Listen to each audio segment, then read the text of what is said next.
I'm in Old Town Fort Collins, and we're ready to do our special edition venue Backstage Pass. We're gonna be at the Mish today, and it's a little ways away, so let's speed things up while we listen to the winner of our Battle of the Bands.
Hi, I'm Mrs. Bossman at Rock the Alphabet, and I'm here with Danny Grant, who's graciously decided to do an interview with us.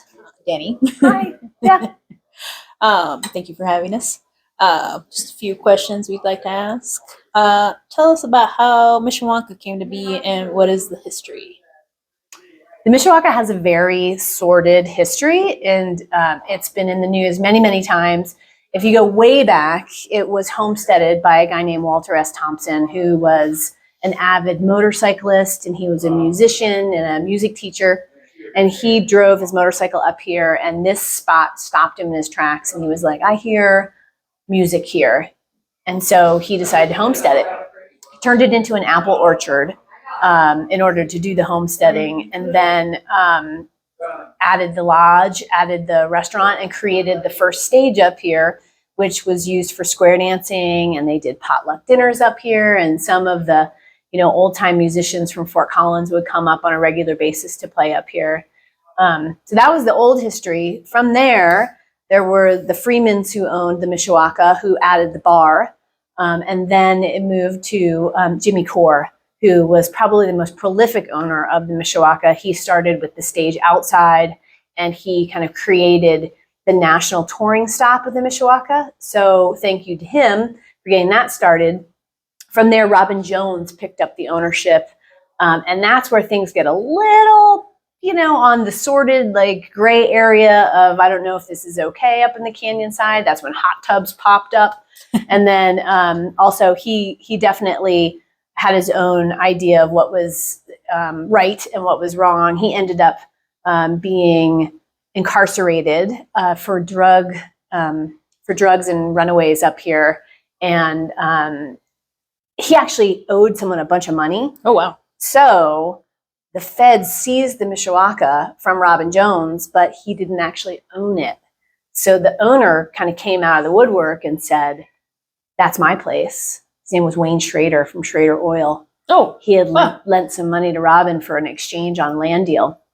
And he came forward with his attorneys and went to the feds and said, I call my loan, the Mishawaka is mine. And that's who I bought the Mishawaka from, was Wayne Schrader. Oh. Yeah, and that was in 2010. So we've had 13 years of love and work and, into this place. It's been quite a ride. Awesome. What does the Mishawaka offer besides music? I would tell you that the Mishawaka is a full-time restaurant more than it is a music venue. It's a community gathering space. It's open year-round. People come from all over the country and stop here to see the history and, to enjoy this space, which is a place where you can bring your 80-year-old grandmother or your 2-year-old, and everybody gets to experience the outdoors in the same way because you're right in the middle of it. So it's a restaurant that is helped and funded by the music venue that's out there. So we do about 50 concerts a year that really, that generate a lot of income for the Mishawaka to help it survive through the winter. But when people think of Mishawaka outside of northern Colorado, a lot of times it's about being a restaurant. That's awesome. Yeah. What is the max capacity and what is the average attendance? We are pretty lucky because we only do 50 shows. We have pretty high attendance. We average probably, I'm going to say 750 to 800 per show, which is a really high average because 1,000 is our general capacity. How many concerns on average how many concerts, on average are put out per year? We'll do about 50 concerts just through the summer season. So it'll be May through all the way up till October. We'll even do things into October if the music genre is hardy enough to handle being cold at night. Yep. Yeah. So that's about how many. Perk for artists wanting to play here. I think obviously this is a space for touring artists to take a break off their tour. They're kind of forced to relax. There's not a lot of bandwidth for their computers. They don't have a lot of opportunity to do work. So it really is a little bit of a vacation. They'll generally camp on the island or they'll be in their trailer and they'll get to go for walks and, really kind of experience the outdoors, which is not what their usual experience is on the road. Plus, we are off the beaten path. We're a smaller capacity than most places that our national acts play. So we work really hard to provide the best hospitality out there. And, including like Xavier Rudd comes to play the Mishawaka. He wants to ride a Harley through the canyon. So when he arrives, there's a Harley there waiting for him with the keys so he can go take a spin through the canyon. Or, we took Les Claypool fly fishing, with a private guide, and it just made his day. So things like that, those kind of benefits and perks, we work really hard to, bring to the artists that come because it makes a big difference. So it's not just a venue, it's a way for artists to decompress as well. Yeah. That's awesome. Yeah. All right. Tell us some stories of previous events that you hold dear. I'm trying to remember what I talked about last time. I think one event that I hold near and dear to me was the firefighters fundraiser that we did after the 2012 High Park fire. We did, the they lost everything that they had in reserves to fight that fire and were in pretty big financial trouble. And so we were able to get artists come play for very discounted or for free. We were able to contribute about $18,000 to their fund that day. And the best part of it was, you know, all the firefighters came to the event. They all got on stage and they received the check from Mishawaka, and all of them held hands and got in a circle and kind of like put their heads together and were thankful, and then turned around and bowed to the audience. And I just cried. Like, I just was like, you know, like a little thing like that. But that's what this tight-knit community is all about. Bringing everyone together. Yeah, that's great. What artists do you love having play here, and why? I mean, I love lots of different artists who come through here. Personal favorites, like that play music that I'm, you know, fangirl over, would be like Band of Horses and Spoon, and you know, some of the other ones that have been here. Gosh, like Camp.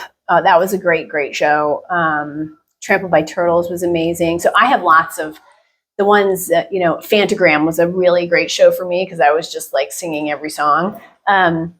But I also really love having the locals that play. So every Sunday we do a free event where locals come up and play for just everybody having lunch on Sundays. And I love that because when you see those guys or girls or kids get on that stage to play, they're like, oh my, that's such a great experience. And, you know, provides them with an opportunity to build a fan base. And so Sunday free shows are probably the best. Creating those memories. Yeah. That's awesome. Yeah. In these changing times where smaller venues are shutting their doors, in what ways do you stand out? The Mishawaka is an independent venue. There aren't many of us around anymore. Even independent venues that might have shared ownership with executives at AEG or Live Nation aren't really independent venues anymore. And there are many venues that have that kind of allegiance that creates difficulty for independent artists or, you know, for other, you know, outside promoters to book into the places. So I'm very proud of the fact that our buyer is an independent buyer. We do partner and do presents with other people, but we don't contract any exclusive deals here. So, and I like to really provide across the country. I do work in music policy, and I like to provide examples, and, you know, I like to really give goals to other venues by leading by example is really what I'm talking about. And it's hard to do, like, because it doesn't necessarily always earn you the most money, but it's really important. One of the things that we do is we're very cognizant about female and BIPOC artists playing our stage, because it's very difficult to have this section of Colorado come out and see world music or something that's maybe outside of the normal genre. But we try really hard to push it, because if you don't ever have it, no one ever learns about it. So you kind of, you know, you're perpetuating that problem. So we try really hard to do that. And, you know, we challenge other venues to share with people, what's your percentage of female and BIPOC artists on your stage? Like, get out there and tell people about it and make an effort to kind of change things. And as an independent venue, I can do that. If I was run by a big gorilla, they'd tell me to be quiet. Right. You'll never get me quiet. All right. COVID is extremely hard on live music. How were you able to survive through those hard times? COVID, I would say, was the only time in my business career that I wanted to lie on my bed under the covers and not come out. It was so difficult. You know, one of the things I take pride in is always having payroll, for having a perfect record on payroll, because that is my obligation to my people. And for the first time in my life, I didn't have a choice but to furlough people, because honestly, it was better for them than to try and figure out what's going on. But after we kind of hit that first month and regrouped after, you know, realizing kind of what the parameters were for the illness to be transferred, we were very cutting edge on creating what we called party pods, where we have a pod of people, a show outside. You know, we have so much space out here. It was possible. You know, we had little fire pits, so we did we did 50 shows in 2020, which was unheard of during the pandemic because we were able to create this stuff, and we really innovated. You know, and then again, I shared all that innovation, all those plans, all of the things I put together for Larimer County, saying, here's how we can do this safely, approve us to do this, you know, and they did, and they liked our guidelines. And so we helped them kind of shape what the guidelines were for other restaurants and other places around the community and even across the country. That's awesome to hear that you're the beginning of what is now Larimer County's COVID, yeah. I mean, myself and others, but in the entertainment industry, you know, for performances, we pretty much wrote the guidelines. Last question. What does the future look like for Mishawaka? New events, venues, additions, concerts in the next year? You know, I'm at a point right now after 13 years that we've really done a lot of the capital work that we needed to do, from a new roof to new electrical to a new deck, all those things. So this year, 2024, for me is about trying to maybe stabilize and really focus on having the best shows we can have, and have the best experience that we can have up here. Well, thank you, Danny, for taking the time to spend with Rock the Alphabet. We appreciate it and hope to come up here in the summer. Come see me. And I appreciate Rock the Alphabet and what you do for artists. Thank you. To start